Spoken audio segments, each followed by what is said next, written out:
روئے زمیں پر حیات کے خاتمے کی آخری جنگ، جس کے بارے میں تقریباً تمام مذاہب متفق ہیں۔ یہ جنگ کب اور کہاں ہوگی؟ اس کے محرکات کیا ہوں گے؟ فتح کس کی ہوگی؟ شکست کس کی ہوگی؟ یہ میدان مشرق میں سجے گا یا مغرب میں؟ ان سب سوالوں کا جواب انتہائی پیچیدہ ہے، مگر یہ بات سچ ہے کہ انسانیت کو اس کے انجام تک پہنچانے والی یہ جنگ ضرور ہوگی۔ مگر سوال یہ ہے کہ کب، کہاں اور کیوں؟ اس بارے میں مختلف آراء پائی جاتی ہیں۔ آج کل اس پر بحث زور و شور سے جاری ہے، کیونکہ علامات اور حقائق کو دیکھتے ہوئے بعض دانشور دہشت گردی کے خلاف لڑی جانے والی اس جنگ کو ہی ہرمجدون کی ابتدا کا نام دے رہے ہیں۔ کیا واقعی یہی دہشت گردی کی آخری جنگ اس ہولناک جنگ کا محرک بنے گی کہ جس کے بعد روئے زمیں سے زندگی کو لپیٹ دیا جائے گا؟ ہرمجدون عبرانی زبان کا لفظ ہے۔ ہر کا مطلب پہاڑ اور مجیدو فلسطین کی ایک وادی جو اب اسرائیل کے قبضے میں ہے، اس کو کہا جاتا ہے۔ یعنی یہ جنگ جس مقام پر ہوگی وہ پہاڑی وادی ہوگی۔ اب آتے ہیں اس وادی کی جانب۔ فلسطین کی یہ وادی آج سے پہلے بھی بے شمار جنگوں کا بار برداشت کر چکی ہے، اور کہا جاتا ہے کہ جو بھی اس وادی پر قبضہ کر لیتا ہے وہ ناقابل تسخیر بن جاتا ہے۔ یہاں ہر دور میں خون کی ہولی کھیلی گئی ہے۔ اس بارے میں مختلف نظریات بھی موجود ہیں۔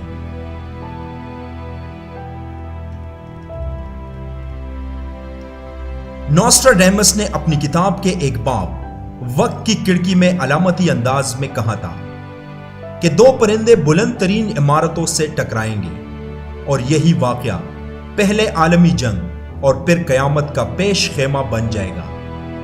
اگر اس پیشن گوئی کو سامنے رکھ کر دیکھا جائے تو 9/11 کے بعد کے حالات و واقعات بہت حد تک اس کی پیشن گوئی کو سچ ثابت کرتے نظر آ رہے ہیں۔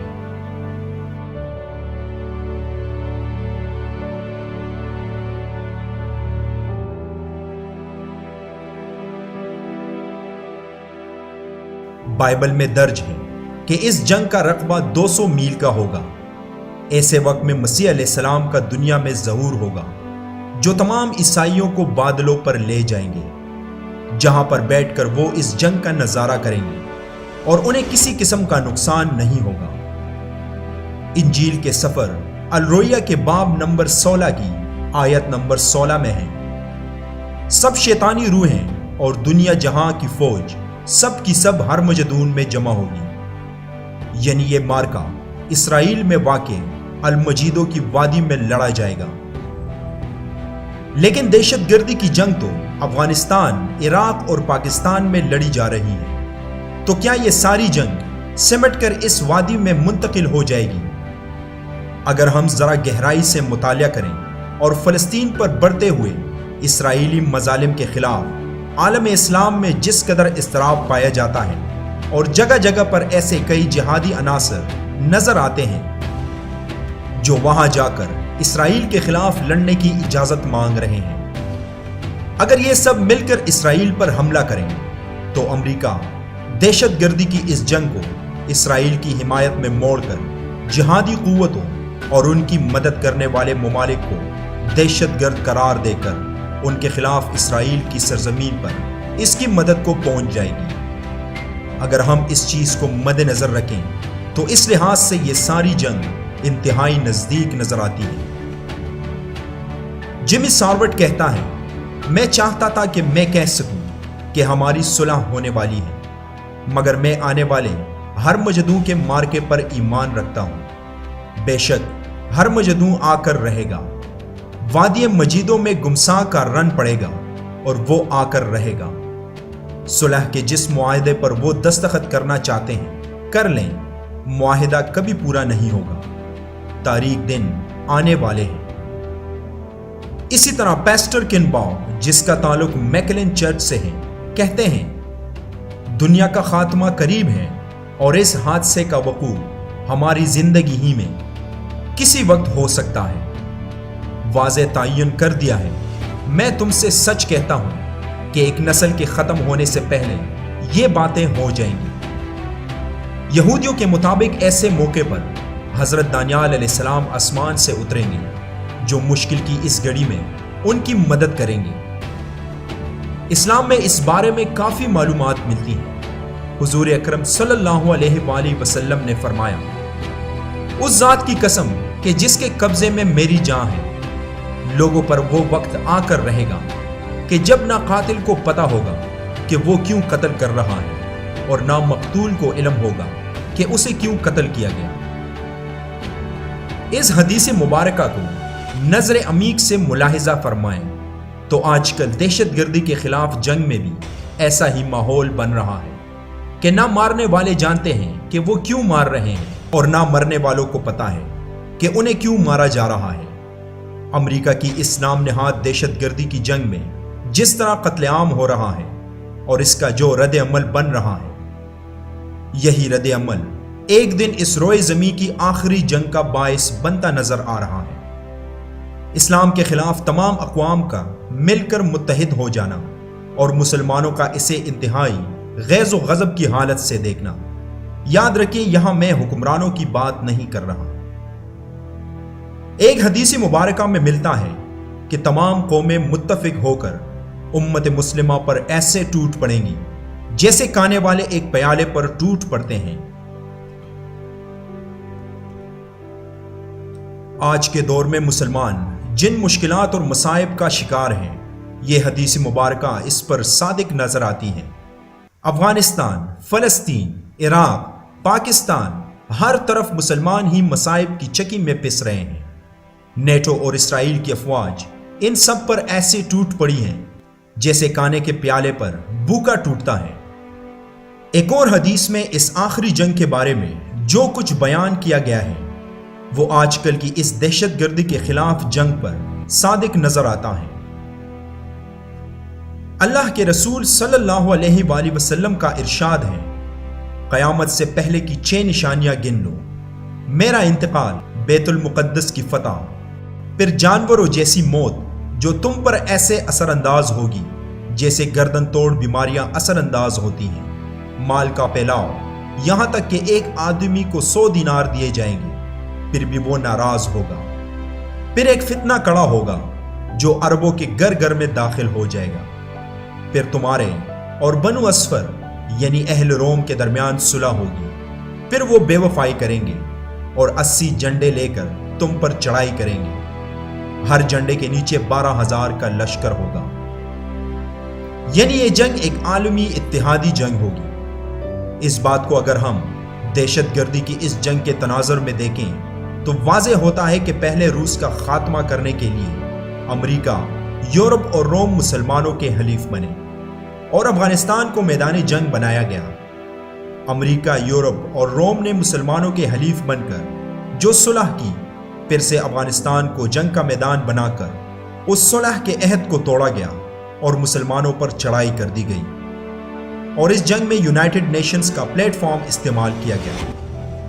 نیٹو کے ممالک کا متحد ہو کر اس جنگ میں شامل ہونا۔ کیا 80 جھنڈوں سے مراد 80 ممالک ہیں؟ یہ تو وثوق سے نہیں کہا جا سکتا کہ یہ جنگ کب ہوگی۔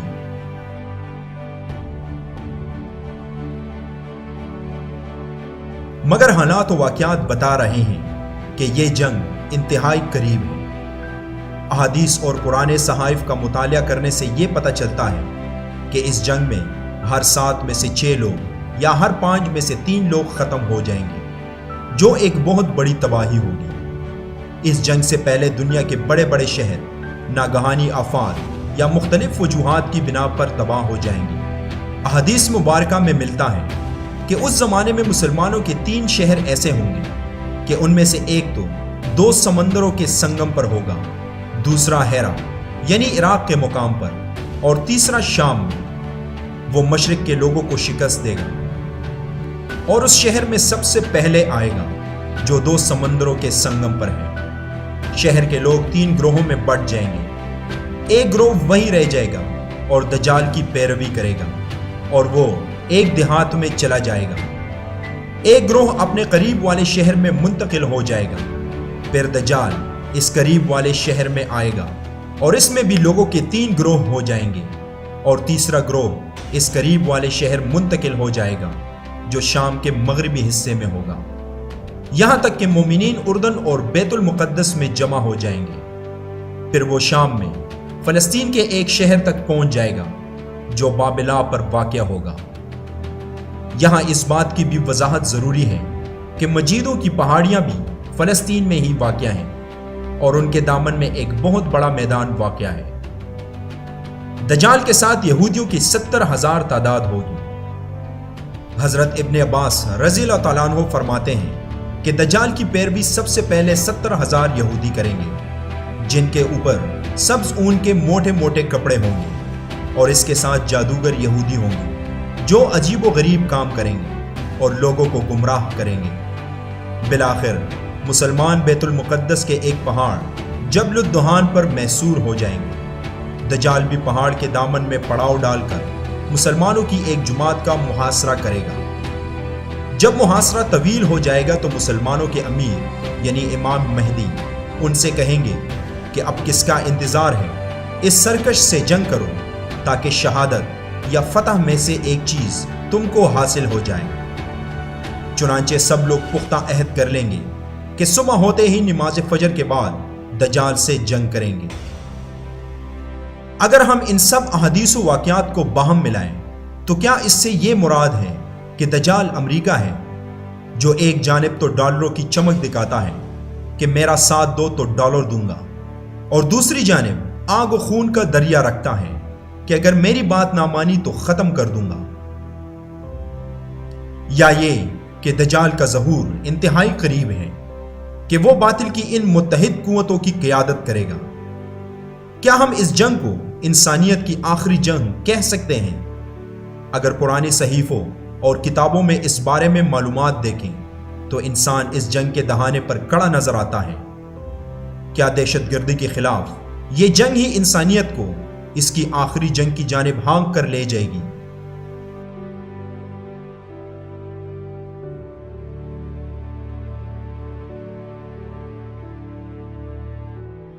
یہ تو ظاہر ہے کہ اس جنگ میں فتح حق کی ہی ہوگی۔ آج جس طرح دنیا میں بے چینی پھیلی ہوئی ہے، ہر جانب بے یقینی اور مایوسی کی فضا ہے، معیشتیں تباہ و برباد ہو رہی ہیں، لوگ کانے کو ترس رہے ہیں، آسمانی آفات، ناگہانی جنگیں جو صرف اور صرف مفروضوں پر لڑی جا رہی ہیں، انتشار، بدامنی، کیا یہ سب ہمیں اس لمحے کی جانب کھینچ کر لے جا رہا ہے جس کا وعدہ اللہ تعالیٰ نے کیا ہے؟ قرآن نے جو آثار بیان کیے وہ آج کے دور میں بہت حد تک صادق آتے ہوئے دکھائی دیتے ہیں۔ تو کیا قرآن مجید میں اللہ تعالیٰ نے اسی وقت کا ذکر کیا تھا؟ قرآن مجید کی سورہ محمد کی آیت نمبر 18 میں اللہ تعالیٰ فرماتے ہیں، سو نہیں انتظار کر رہے ہیں یہ منکرین مگر قیامت کی گھڑی کا کہ وہ آ جائے ان پر اچانک، سو یقیناً آ چکی ہیں اس کی علامات، پھر کون سا موقع ہوگا ان کے لیے جب آ ہی جائے گی ان پر وہ گھڑی نصیحت قبول کرنے کا۔ اگر ہم اس آیت مبارکہ کو حدیث نبوی صلی اللہ علیہ وآلہ وسلم کی 6 نشانیوں سے ملا کر دیکھیں تو اس آیت کا مفہوم واضح ہو جاتا ہے کہ نشانیاں تو آ چکی ہیں۔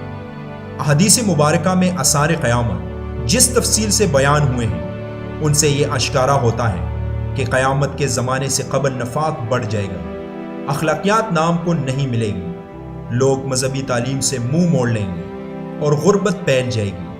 یہ سب باتیں آثار قیامت کے پہلے مرحلے میں رونما ہوں گی۔ تو کیا ان باتوں کو مد نظر رکھتے ہوئے ہم کہہ سکتے ہیں کہ وہ دور شروع ہو چکا؟ آج امریکہ، یورپ اور اسرائیل کے تمام دانشور جو تاریخ سے گہرا لگاؤ رکھتے ہیں، دبے الفاظوں میں یہ کہتے ہوئے نظر آتے ہیں کہ امریکہ کی دہشت گردی کے خلاف جنگ دراصل اسرائیل کو ایک ایسی جنگ سے بچانے کی کوشش ہے جو عنقریب اس سرزمین پر لڑی جائے گی۔ دہشت گردی کے خلاف جنگ کی آڑ میں اس قوت کو کمزور یا ختم کرنے کی کوشش ہو رہی ہے جو اس جنگ میں مخالف فریق کا کام کرے گی۔ تو کیا ساری قوتیں مل کر خدا کے امر کو ٹال سکتی ہیں؟ ہرگز نہیں، یہ جنگ ہو کر رہے گی، بہت جلد ہو کر رہے گی، مگر ہم وقت کا تعین نہیں کر سکتے۔